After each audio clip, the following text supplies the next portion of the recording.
તો રામ રામ મિત્રો, કેમ છો? મજામાં? આજના નવા બ્લોગમાં તમારું બધાનું સ્વાગત છે। બાકી ભાઈ આજે સવારના પરમાં ઉઠીને આપણે નીકળી ગયા ભાઈ હરકીપોરી ઘાટ જવા માટે। ભાઈ થોડીક વાર આપણે ઘાટ પર પૂગી ગયા। બાકી આ જોઈ લો ભાઈ, આ છે કાવડિયા। તે હરિદ્વારમાં આવીને ગંગાજીનું પાણી લઈ જાય છે, પછી ત્યાં શંકર ભગવાનના મંદિરમાં તે પાણી ચડાવે છે। આને કહેવાય ભાઈ કાવડિયા। આ આખો સફર હાલીને તે કરે છે।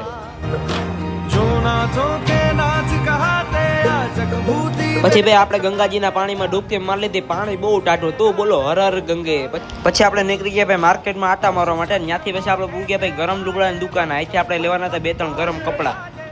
પછી ફ્રેશ થઈને આપણે નીકળી ગયા ભાઈ માનસા દેવીના મંદિર માટે, જે હરિદ્વારમાં જ આવેલ છે, જે અહીંથી એને 1.5 કિલોમીટર જેટલું હાલીને જવું પડે આપણે અહીંથી। પછી આપણે હાલવાનું ચાલુ કરી દીધું। બાકી આ મંદિર પણ જંગલમાં જ આવેલ છે, એટલે નજારાની તો વાત જ જવા દે। અને રોપવે સિસ્ટમ પણ હતી, પણ 1.5 કિલોમીટરમાં શું રોપવે આપણે બુક કરાવવું। પછી આપણે થોડીક વાર માનસા દેવી માતાના મંદિર પણ પૂગી ગયા ને ટ્રાફિક બહુ વધારે જ હતી ભાઈ। પછી જેમ તેમ કરીને આપણો દર્શનનો વાર આવી ગયો ને પછી આપણે માતા માનસા દેવીના દર્શન કરી લીધા ને પછી આપણે નીકળી ગયા પાછા નીચે જવા માટે। અને નીચે ઉતરતા અહીંથી ગંગામાનો નજારો કોઈ આવતો તો વાત જ જવા દે। આવડી મોટી ગંગા માયા હે આપણી। અને પછી આપણે આપણા હોટલ વાળી ગલીમાં પૂગી ગયા, મતલબ કે ગુજરાતી ગલી। હરિદ્વારમાં પણ ગુજરાતી ગલી આવેલ છે, જ્યાં તમને ગુજરાતી ધર્મશાળા, ગુજરાતી હોટલ તેમજ ગુજરાતી વેપારી જોવા મળશે। તમે પણ હરિદ્વારમાં આવો તો ગુજરાતી ગલીમાં જ રોકાજો। બાકી આપણે તમને મળીએ બીજા બ્લોગમાં। ત્યાં સુધી રામ રામ। વિડીયો લાઈક કરી દેજો અને શેર કરી દેજો।